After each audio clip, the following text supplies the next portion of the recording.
Hi ಎಲ್ರಿಗೂ ನಮಸ್ಕಾರ. ಅಡುಗೆ ಮನೆಗೆ ಸ್ವಾಗತ. ಒಂದೇ ತರ ಸಾಂಬಾರ್ ರಸಂ ತಿಂದು ಬೇಜಾರಾಗಿದ್ಯಾ? ಹಾಗಾದ್ರೆ ಬನ್ನಿ, ಪಾಲಕ್ ಗೋಬಿ ಕರಿ ಮಾಡ್ತಾ ಇದೀವಿ. ಟೇಸ್ಟ್ ಅಂತೂ ಅದ್ಭುತವಾಗಿರುತ್ತೆ. ಇದು ಪೂರಿ, ಚಪಾತಿ, ಪರೋಟಗೆ ಒಳ್ಳೆ ಕಾಂಬಿನೇಷನ್. ಬನ್ನಿ ಹೇಗ್ ಮಾಡೋದು ಅಂತ ಮುಂದೆ ವಿಡಿಯೋ ನೋಡೋಣ. ಈ ವಿಡಿಯೋ ಇಷ್ಟ ಆದ್ರೆ ನಿಮ್ಮ ಫ್ಯಾಮಿಲಿಸ್ಗೆ ಶೇರ್ ಮಾಡಿ. ನಮ್ಮ ಚಾನೆಲ್ ನ ಸಬ್ಸ್ಕ್ರೈಬ್ ಮಾಡೋದು ಮರಿಬೇಡಿ. ಪಾದ ತಗೊಂಡು ಸ್ವಲ್ಪ ಎಣ್ಣೆ ಹಾಕೊಳ್ಳೋಣ, ಸ್ವಲ್ಪ ಸಾಸಿವೆ ಹಾಕೊಳ್ಳೋಣ, ಅರ್ಧ ಟೇಬಲ್ ಸ್ಪೂನ್ ಜೀರಿಗೆ, ಕಟ್ ಮಾಡಿ ಇಟ್ಕೊಂಡಿರೋ ಈರುಳ್ಳಿ ಹಾಕೊಳ್ಳೋಣ. ಈರುಳ್ಳಿ ಸ್ವಲ್ಪ ಒಗ್ಗರಣೆ ಬಾಟ್ಕೊಂಡ್ಬಿಡೋಣ. ಈರುಳ್ಳಿ ಸ್ವಲ್ಪ ಬಾಟಾದಂಗೆ ಕಟ್ ಮಾಡಿ ಇಟ್ಕೊಂಡು ಆಲೂಗಡ್ಡೆ ಹಾಕ್ಕೊಂತ ಇದ್ದೀನಿ. ಇದನ್ನು ಸ್ವಲ್ಪ ಒಗ್ಗರಣೆ ಬಾಟ್ಕೊಂಡ್ಬಿಟ್ಟು ಆಲೂಗಡ್ಡೆಯನ್ನು ಬಿಡಿ. ನಮ್ಮ ಒಗ್ಗರಣೆ ಬಾಡೋಷ್ಟರಲ್ಲಿ ಒಂದು ಕೆಲವೊಂದು ಸೊಪ್ಪುಗಳನ್ನ ಬೇಯಿಸ್ಕೊಬಿಡೋಣ. ನೀರು ಕುದೀತಾ ಇದೆ, ಪಾಲಕ್ ಸೊಪ್ಪು ಹಾಕ್ಕೊತಾ ಇದ್ದೀನಿ. ಇದನ್ನೆಲ್ಲ ಬೇಯಿಸ್ಕೊಬೇಕು. ನಾನು ಒಂದು ಮುಕ್ಕಾಲು ಕಟ್ಟಿದೆ ಪಾಲಕ್ಕಿದು. ಇದನ್ನು ಸ್ವಲ್ಪ ಒಂದು 30 ಸೆಕೆಂಡ್ ಅಷ್ಟು ಬೇಯಿಸ್ಕೊಂಡ್ಬಿಡೋಣ. ಬಿಡಿ, ಪಾಲಕ್ಕು ಸ್ವಲ್ಪ ಬೆಂದಿದೆ. ಇವಾಗ ಅದ್ರ ಜೊತೆ ಕೊತ್ತಂಬರಿ ಹಾಕ್ಕೊತಾ ಇದ್ದೀನಿ. ಒಂದು ಹಿಡಿಯಷ್ಟು ಪುದೀನ.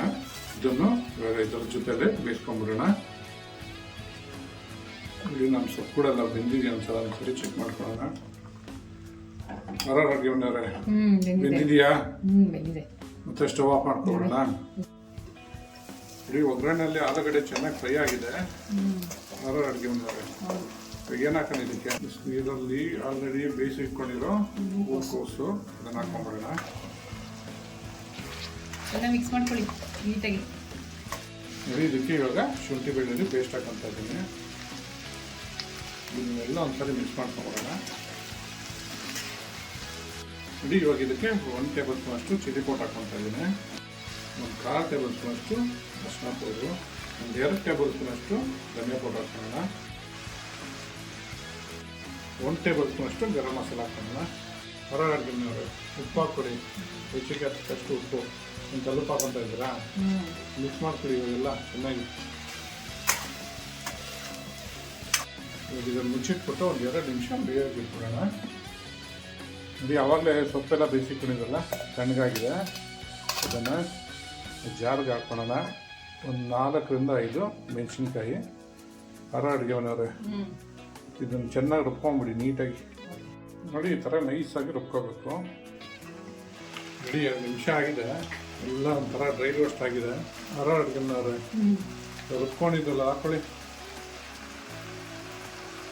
ಜಾರ್ ತೊಳೆದು ನೀರು ಸೇರಿಸ್ಕೊಳ್ಳೋಣ.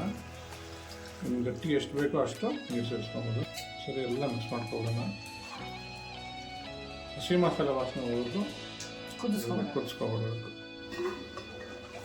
ವಾವ್, ಅಡುಗೆ ಮನೆಯವ್ರೆ, ವಾಸನೆ ಬರ್ತಾ ಇದೆಯಾ?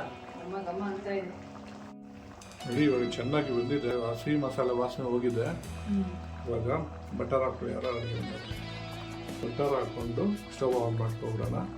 ಇವಾಗ ನಮ್ಮ ಪಾಲಕ್ ಗೋಬಿ ಕರಿ ರೆಡಿಯಾಗಿದೆ. ಪಾಲಕ್ ಗೋಬಿ ರೆಡಿಯಾಗಿದೆ. ಇದು ಚಪಾತಿ, ಪೂರಿ, ಪರೋಟಗೆ ಒಳ್ಳೆ ಕಾಂಬಿನೇಷನ್. ಟ್ರೈ ಮಾಡ್ಬಿಟ್ಟು ಹೇಗಿತ್ತು ಅಂತ ಕಮೆಂಟ್ ಬಾಕ್ಸಲ್ಲಿ ತಿಳಿಸಿ. Thanks for watching our video.